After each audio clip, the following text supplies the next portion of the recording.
I will be discussing about a point on gene expression. Gene expression.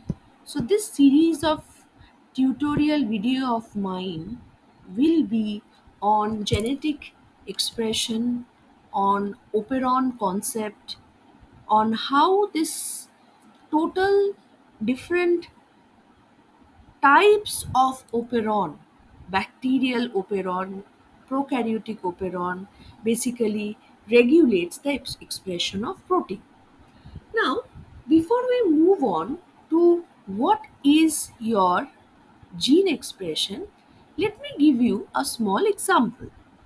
Like, I have four individuals with me: A, B, C, and D.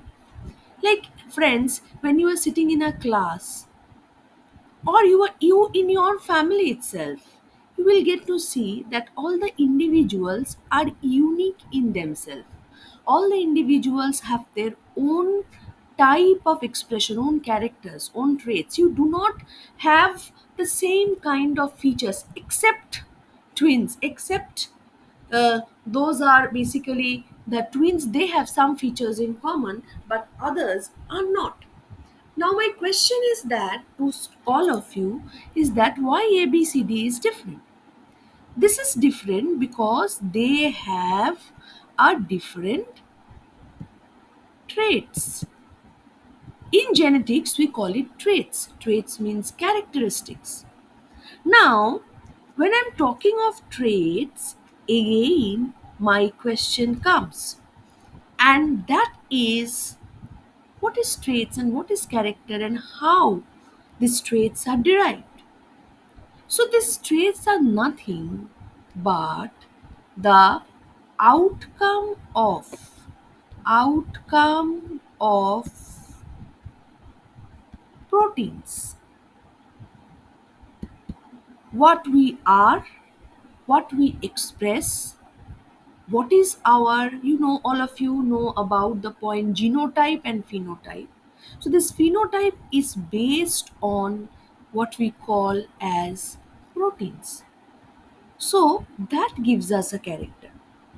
Now, this has to have certain methodology of production. This has to have some methodologies of the production. You have to have protein production, SOP, or rules, right? So that's why my next part will be a I will just insert a small image for explanation, and this is basically your central dogma. So, students, all of you have understood that this is basically that important SOP which will help you to express or produce protein. Now, this comprises of three steps. What is the three steps? That is, first is DNA. I think all of you are aware of DNA, though I will give you a session on the structure and function of the DNA. But DNA, for the time being, you just understand that deoxyribonucleic acid. And in most of the time, we say no, that it's a hereditary. Something has been transmitted from one generation to another generation, right? So this is basically that genetic material which is transmitted from one generation to another generation, followed by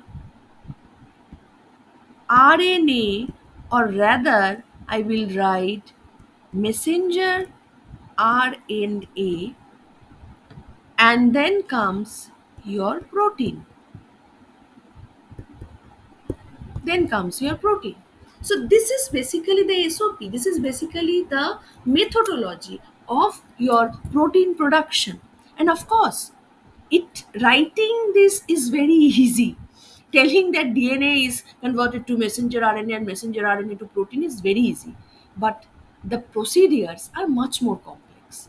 So when I will be giving you the video about what is transcription, what is translation, right? How can these two be coupled, right, for the expression? So then you will get to know that how much complex it is.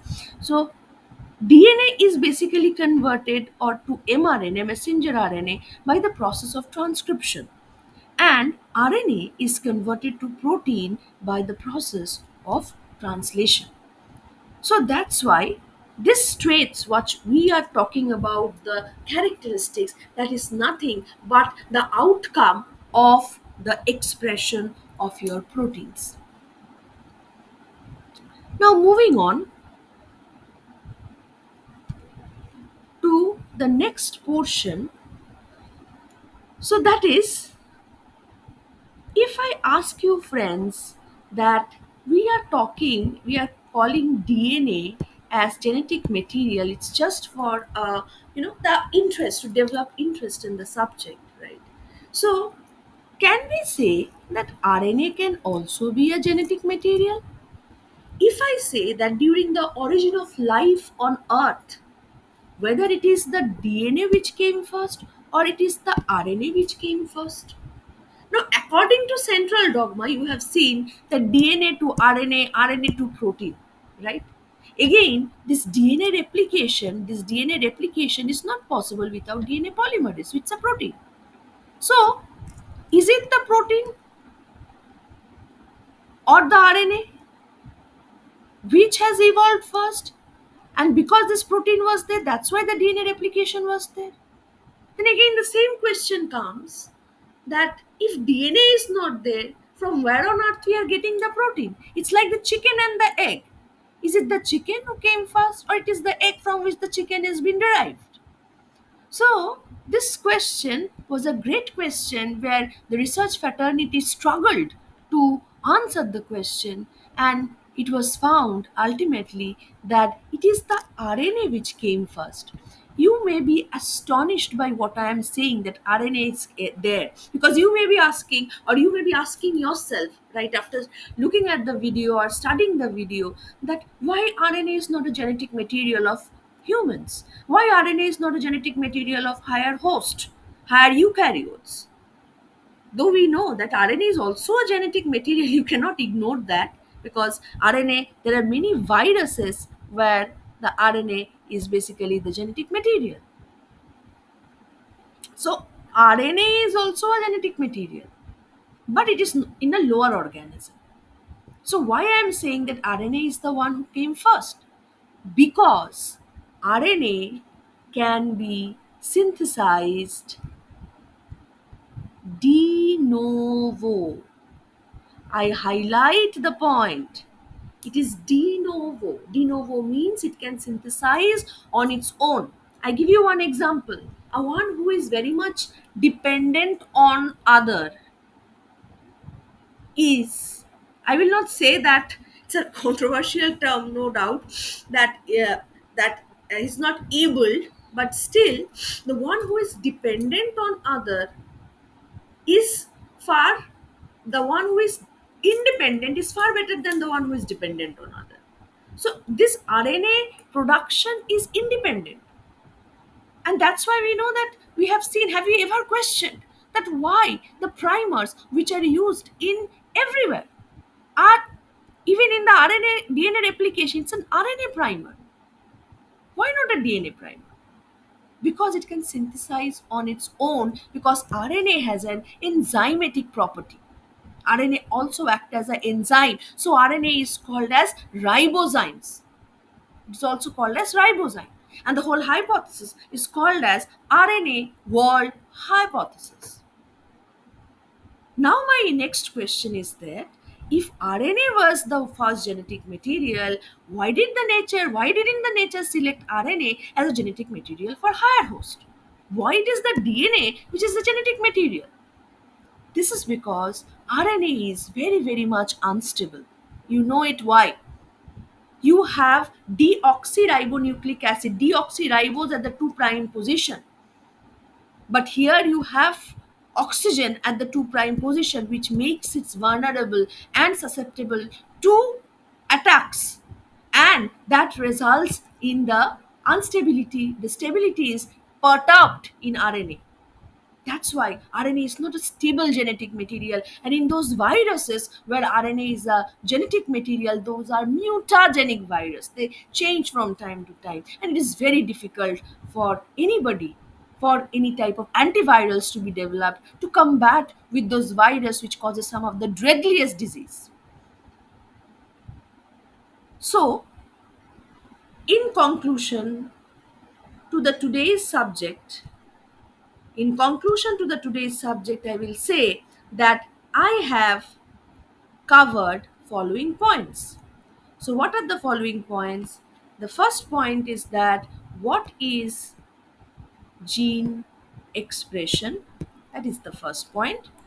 Next point is that what is a character or a trait? The third point is what is central dogma? Then DNA versus RNA as a genetic material. So, with this, I will close or I will end my video.